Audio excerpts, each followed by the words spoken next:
नमस्कार शेतकरी मित्रांनो, आम्ही संगमनेरकर यूट्यूब चॅनलमध्ये तुम्हा सर्वांचं मनपूर्वक स्वागत। तर शेतकरी मित्रांनो, आता कापूस आणि सोयाबीनचं जे अनुदान आहे तर ते कोणत्या जिल्ह्यातील शेतकरी बांधवांना मंजूर झालेलं आहे, त्यासाठी काय काय तुम्हाला कापूस आणि सोयाबीनचं अनुदान तुमच्या खात्यावरती जमा होण्यासाठी तुम्हाला कोणत्या गोष्टी करायच्या आहेत आणि त्या कोणत्या जिल्ह्यांसाठी मंजूर झालेला आहे आणि त्या जिल्ह्यातील किती शेतकरी पात्र ठरलेले आहेत याबद्दलची सविस्तर अपडेट आपण आजच्या व्हिडिओमध्ये जाणून घेणार आहोत। तर मी कविता आणि स्वागत करते तुम्हा सर्वांचं आपल्या यूट्यूब चॅनल। मित्रांनो, आता कापूस आणि सोयाबीनचं जे अनुदान आहे तर हेक्टरी किती मिळणार आहे, तर हे हेक्टरी 5,000 रुपये असं अनुदान मंजूर करण्यात आलेलं आहे। तर हेक्टरी 5,000 रुपये आणि प्रत्येक शेतकरी बांधवाला 2 हेक्टरच्या मर्यादेमध्ये हे अनुदान मिळणार आहे। म्हणजे 2 हेक्टर जर तुमच्याकडे कापूस असेल तर तुम्हाला 2 हेक्टरचे 10,000 रुपये तुमच्या खात्यावरती जमा होतील आणि 2 हेक्टर जर सोयाबीन असेल तर 2 हेक्टर सोयाबीनचे 10,000 रुपये असे 20,000 रुपये तुमच्या खात्यामध्ये लवकरच जमा होतील अशी माहिती सांगण्यात येत आहे। तर शेतकरी मित्रांनो, आता कापूस आणि सोयाबीनचे जे अनुदान आहे तर ते 29 सप्टेंबरला आपल्या खात्यामध्ये जमा होणार असल्याची ही माहिती देत आहे। तर राज्याचे मुख्यमंत्री एकनाथजी शिंदे यांच्या हस्ते आता शेतकरी मेळाव्यामध्ये आपल्याला 29 सप्टेंबरला ते सर्व शेतकरी बांधवांच्या खात्यामध्ये पैसे जमा होणार असल्याची माहिती समोर येत आहे। तर मित्रांनो, आता यामध्ये कोणकोणते जिल्हे आहेत त्यामध्ये आणि त्या जिल्ह्यातील किती शेतकरी बांधव यासाठी पात्र आहेत हेही आपण जाणून घेऊया। त्यामध्ये छत्रपती संभाजीनगर असेल, नांदेड असेल, धाराशिव असेल, परभणी असेल, लातूर असेल, वाशिम असेल, अमरावती, अकोला, यवतमाळ, बुलढाणा, अकोला, संभाजीनगर ही सर्व जी काही जिल्हे आहेत तर या सर्व जिल्ह्यात म्हणजे राज्यातील 34 जिल्ह्यांमध्ये कापूस आणि सोयाबीनचं अनुदान जे आहे तर ते 29 सप्टेंबरला आपल्या शेतकरी बांधवांच्या खात्यामध्ये जमा होणार आहे। तर मित्रांनो, आता ही 34 जिल्हे आहेत तर या 34 जिल्ह्यातील कोणत्या जिल्ह्यासाठी किती शेतकरी यासाठी पात्र ठरलेले आहेत हेही आपण सविस्तर जाणून घेणार आहोत। त्यामध्ये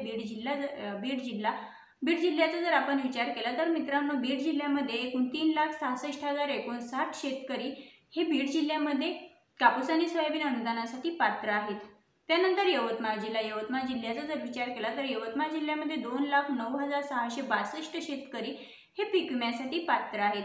लातूर जिल्ह्याचा जर आपण विचार केला तर लातूर जिल्ह्यामध्ये एकूण 2,44,612 शेतकरी हे कापूस आणि सोयाबीन अनुदानासाठी पात्र आहेत। वर्धा जिल्ह्याचा जर आपण विचार केला तर वर्धा जिल्ह्यामध्ये 80,491 शेतकरी हे कापूस सोयाबीन पिकासाठी पात्र आहेत। त्यानंतर वाशिम जिल्ह्यामध्ये एकूण 1,62,670 शेतकरी हे कापूस आणि सोयाबीन अनुदानासाठी पात्र आहेत। सांगली जिल्ह्याचा जर आपण विचार केला तर सांगली जिल्ह्यामध्ये एकूण 23,762 शेतकरी हे कापूस आणि सोयाबीनच्या अनुदानासाठी पात्र आहेत।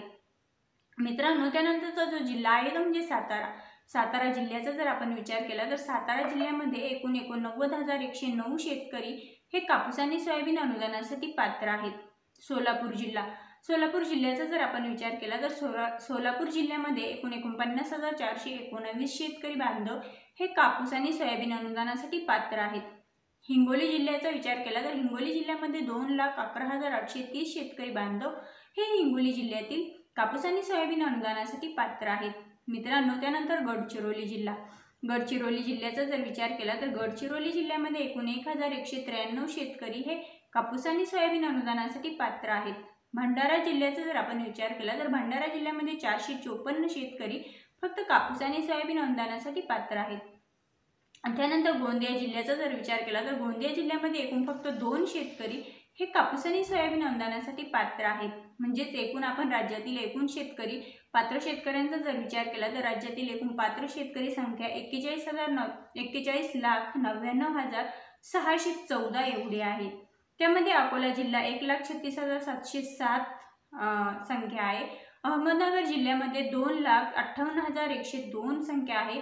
अमरावती जिल्ह्यामध्ये 1,43,097, कोल्हापूर जिल्ह्यामध्ये 30,128, चंद्रपूर जिल्ह्यामध्ये 47,667 शेतकरी। संभाजीनगर जिल्ह्याचा जर विचार केला आपण तर संभाजीनगरमध्ये 2,11,216 शेतकरी बांधव यासाठी पात्र आहेत। जळगाव जिल्ह्याचा जर विचार केला तर जळगाव जिल्ह्यामध्ये 1,96,948 शेतकरी, जालनामध्ये 3,20,066 शेतकरी बांधव पात्र आहेत। धुळे जिल्ह्यामध्ये 41,625 शेतकरी, धाराशिव जिल्ह्यामध्ये 2,10,019 शेतकरी, नंदुरबार जिल्ह्यामध्ये 41,154, नागपूर जिल्ह्यामध्ये एकूण 52,725 शेतकरी, नांदेड जिल्ह्यामध्ये 3,52,993, नाशिक जिल्ह्यामध्ये 95,706, पुणे जिल्ह्यामध्ये 18,511 शेतकरी, तर परभणी जिल्ह्यामध्ये 2,96,634 शेतकरी बांधव पात्र आहेत.